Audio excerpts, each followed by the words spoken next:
कहानी की शुरुआत में हमें इस बुजुर्ग औरत को दिखाया जाता है जो बच्चों को कहानियां सुना रही है। दुनिया की शुरुआत में सिर्फ समुंदर था और कुछ नहीं। फिर जन्म हुआ देवी टीफिती का और उन्होंने अपनी शक्तियों से इस पूरी दुनिया को बनाया। उसके बाद कुछ लोगों के मन में लालच जागा। वो टीफिती का दिल चुराना चाहते थे ताकि टीफिती की शक्तियां उन्हें मिल सके। एक दिन एक दबंग समुंदर को पार करता हुआ टीफिती का दिल चुराने के लिए निकल पड़ा। उसे जल और हवा का देवता कहा जाता था, एक ऐसा योद्धा जो अपने जादुई दिव्य शूल से रूप बदल सकता था। उसका नाम था मायुई। वो टीफिती का दिल चुरा लेता है, मगर अपने दिल के बिना टीफिती बिखरने लगी और अंधकार फैलने लगा। मायुई ने वहां से भागने की कोशिश करी, मगर उसके सामने था टीका, पृथ्वी और अग्नि का राक्षस। उसने मायुई पर हमला किया। उसके बाद मायुई दोबारा नहीं दिखा और उसका दिव्य शूल और टीफिती का दिल समुद्र में कहीं खो गया। और 1000 साल बाद भी टीका और दूसरे दानव उस दिव्य शक्ति की तलाश में है और एक दिन कोई किनारा छोड़कर उस गहरे समुद्र में जाएगा और मायुई को ढूंढकर समुद्र के पार ले जाएगा और टीफिती का चुराया दिल वापस लौटाकर हम सबको अंधकार और उन दानवों से बचाएगा जो हमारे द्वीप को खत्म करना चाहते हैं। ये छोटी सी बच्ची इस कहानी से बहुत प्रभावित है। इसका नाम है मोना। ये इस गांव के सरदार की बेटी है और ये बुजुर्ग औरत मोना की दादी है। मोना समुद्र के किनारे खेल रही है। समुद्र की मोना पर बड़ी कृपा है। वो मोना के साथ खेलने लगता है और उसे टीफिती का दिल दे देता है। मगर तभी मोना के मॉम डैड वहां पर आ जाते हैं और मोना टीफिती का दिल वहीं छोड़कर वहां से चली जाती है। कुछ साल बीत जाते हैं और मोना अब बड़ी हो चुकी है। मोना के डैड उसे उनके पूर्वजों की पवित्र जमीन पर लेकर आते हैं और वो मोना को ये पत्थर दिखाते हैं और कहते हैं कि तुम एक दिन इस पर पत्थर रखोगी जैसे मैंने रखा था सरदार बनने के बाद, और मेरे डैड ने रखा था और उनके डैड ने भी। तुम हमारे लोगों का भविष्य हो। तुम्हारी जगह इस किनारे है, समुद्र के उस पार नहीं। वहां जाने के बारे में सोचना छोड़ दो। एक दिन कुछ मछुआरे सरदार को आकर बताते हैं कि समुद्र के इस तरफ मछलियां नहीं है। हम कितने दिनों से ट्राई कर रहे हैं मगर शायद यहाँ मछलियां है ही नहीं।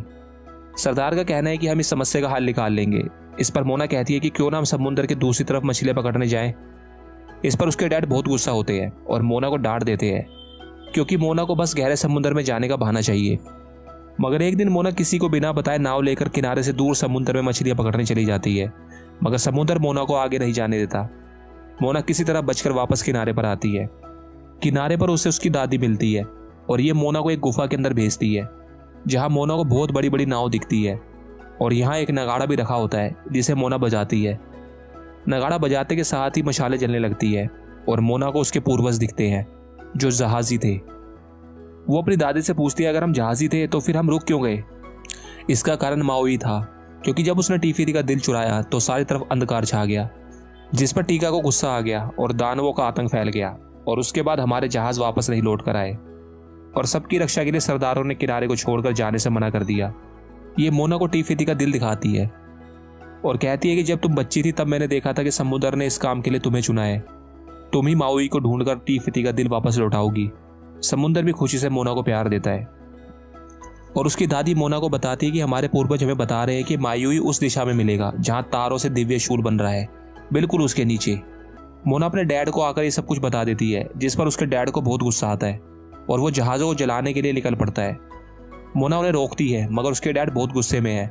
वो कहते हैं कि ये कोई दिल नहीं है, ये सिर्फ एक पत्थर है, और वो उसे फेंक देते हैं। मगर तभी कोई उन्हें आकर बताता है कि मोना की दादी की तबीयत बिगड़ती जा रही है। वो दोनों भागकर उनके पास आते हैं। मोना की दादी मोना को कहती है कि समुद्र में जाओ और अपना वो काम पूरा करो जिसके लिए तुम्हें चुना गया है। मोना बिना किसी को बताए नाव लेकर निकल जाती है। अगले दिन मोना देखती है कि उसकी नाव पर उसका मुर्गा भी गलती से आ गया है। मोना दिन भर सफर करती है और रात को मोना की नाव बवंडर में फंस जाती है और अगले दिन मोना अपने आप को समुद्र के किनारे पाती है जहाँ पत्थरों पर दिव्य शूल के चिर बने हैं और मोना की मुलाकात माओई से होती है। मोना मायुई को अपने साथ टीफिती के दिल को लौटाने के बारे में कहती है, मगर ये उसे एक गुफा में बंद कर देता है और अपने दिव्य शूल को लेने के लिए मोना की नाव लेकर निकल जाता है। मोना किसी तरह से गुफा से बाहर आती है और उसका पीछा करने लगती है, मगर वो अपनी नाव को तेजी से लेकर वहां से निकल जाता है। मगर मोना की हेल्प समुद्र करता है और पूरी रफ्तार से मोना को उसकी नाव पर छोड़ता है। मायुई ये देखकर शौक रह जाता है। वो दोबारा से मोना को समुद्र में फेंक देता है, मगर समुद्र बार बार मोना को नाव पर ले आता है। ये देखकर मायुई खुद ही समुद्र में कूद जाता है। समुद्र उसे भी वापस नाव पर ले आता है। मोना इसको टीफिती का दिल दिखाती है। ये मोना से कहता है कि इसको मुझसे दूर रखो, ये एक श्राप है। जब आखिरी बार मैंने इसे छुआ था तो मेरा दिव्य शूल खो गया था। तभी काका मोरा यहाँ आ जाते हैं, हथियारे और समुद्री लुटेरे। उन्हें मोना से टीफिती का दिल चाहिए ये दोनों यहाँ से भागने की कोशिश करते हैं, मगर वो सब इनकी नाव पे चढ़ जाते हैं। वो दिल लेने की कोशिश करते हैं, मगर दिल को ये मुर्गा निगल जाता है। वो उस मुर्गे को पकड़कर अपने साथ ले जाते हैं। मोना काका मोरा के जहाज पर चढ़ जाती है और इन सब से लड़ने के बाद वो मुर्गे को वहाँ से निकालकर वापस नाव पर लेकर आती है और ये यहाँ से बचकर निकल जाते हैं। मगर अभी भी माओई दिल लौटाने के लिए नहीं जाना चाहता। मोना उसे समझाने की कोशिश करती है। इस पर ये कहते हैं कि मैं शूल के बिना कुछ नहीं कर सकता। मोना कहती है ठीक है, हम पहले तुम्हारा शूल ढूंढेंगे, उसके बाद टीफिती का दिल लौटाएंगे। और ये शूल ढूंढने निकल पड़ते हैं और ये टामाटोई के किले के बाहर आते हैं, क्योंकि मायू को यकीन है कि उसका शूल टामाटोई के पास ही है और ये एक राक्षस राज्य है। वो दोनों अंदर आते हैं और उन्हें दिव्य शूल दिख जाता है। टामाटोई एक बड़ा सा केकड़ा है। माओई अपना शूल लेने में कामयाब हो जाता है, मगर ये शूल से जो भी रूप बदलने की कोशिश करता है ये कुछ और ही बन जाता है। वो दोनों टामाटोई से बचकर किसी तरह से यहाँ से निकलते हैं। माओई नाव पर उदास बैठा है क्योंकि वो अपने शूल का ठीक से इस्तेमाल नहीं कर पा रहा। मोना उसके अंदर हौसला और हिम्मत बढ़ाती है और मायू एक बार फिर से अपने दिव्य शूल का इस्तेमाल करना सीख जाता है। अब वो जो चाहे बन सकता है और ये अपने आगे के सफ़र पर निकल जाते हैं। और अब ये टीफिती के बिल्कुल सामने पहुंच गए हैं। मायू बड़े से बाज का रूप लेता है और टीका से लड़ने लगता है, मगर ये बहुत ताकतवर है। ये इन्हें टीफिती के पास नहीं पहुंचने देता। मायू वापस नाव पर आता है और मोना को वापस लौटने के लिए कहता है, मगर मोना नहीं मानती और नाव को पूरी रफ्तार से आगे की तरफ ले जाने लगती है। मायू उसे बहुत रोकता है, मगर मोना नहीं मानती। टीका उन पर हमला करता है। मायू वार से बचने के लिए अपना शूल आगे कर देता है। एक जोरदार धमाका होता है और मोना को जब होश आता है तो वो देखती है माउई का शूल टूट गया है। मोना कहती है मैंने ऐसा इसलिए किया क्योंकि टीका लावा का बना है, वो पानी में नहीं आ सकता, इसलिए हम एक बार फिर से कोशिश करेंगे। मगर माउई वहाँ दोबारा नहीं जाना चाहता। वो कहता है मेरा शूल टूट चुका है, अगर मैंने इसका एक बार और यूज़ किया तो ये पूरी तरह से टूट जाएगा, इसके बिना मैं कुछ भी नहीं हूँ। मोना उसे समझाने की कोशिश करती है, मगर वो नहीं मानता। वो बाज का रूप लेता है और वहाँ से उड़ जाता है। मोना हार मान लेती है और टीफिती का दिल समुद्र को लौटा देती है। तभी वहाँ मोना की दादी की रूह दिखती है। मोना घर वापस जाने की कोशिश करती है, मगर वो ना जाने क्यों घर वापस नहीं जा पाती। उसके पूर्वज उसे नजर आने लगते हैं और मोना डिसाइड करती है वो उस दिल को वापस लौटा कर ही रहेगी। यही उसकी नियति है। वो समुद्र से दिल वापस निकालती है और अकेले ही टीफिती की तरफ जाती है। तभी उसके सामने टीका आ जाता है और टीका से वो बचने की कोशिश करती है।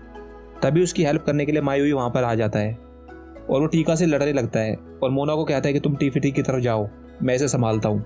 मोना टीफिती तक पहुँचती है, मगर यहाँ पे टीफिती नहीं होती। तभी मोना देखती है कि टीका के सीने पर एक चक्कर बना हुआ है। ये वैसा ही चक्कर है जैसा कि टीफिती के सीने पर था। वो समझ जाती है उसे आगे क्या करना है। वो दिल को टीका को दिखाती है और समुद्र को कहती है कि उसे मेरे तक आने दो। समुद्र टीका के लिए रास्ता बनाता है। टीका मोना की तरफ बढ़ता है। मोना टीका के चक्कर पर दिल लगा देती है और वो अपने असली रूप में आती है। यही टीफिती थी जो दिल निकालने के कारण मॉन्स्टर बन गई थी। टीफिती दोबारा से सब कुछ हरा भरा कर देती है। टीफिती मोना और मायूई से मिलती है। मायूई दिल चुराने के लिए माफ़ी मांगता है। टीफिती उसे माफ़ कर देती है और उसको एक नया शूल देती है और मोना को यहाँ से जाने के लिए एक नाव भी देती है। मोना मायूई से मिलकर अपने घर की तरफ निकल पड़ती है और मोना आखिरकार अपने घर पहुँचती है और अपने मॉम डैड से मिलती है।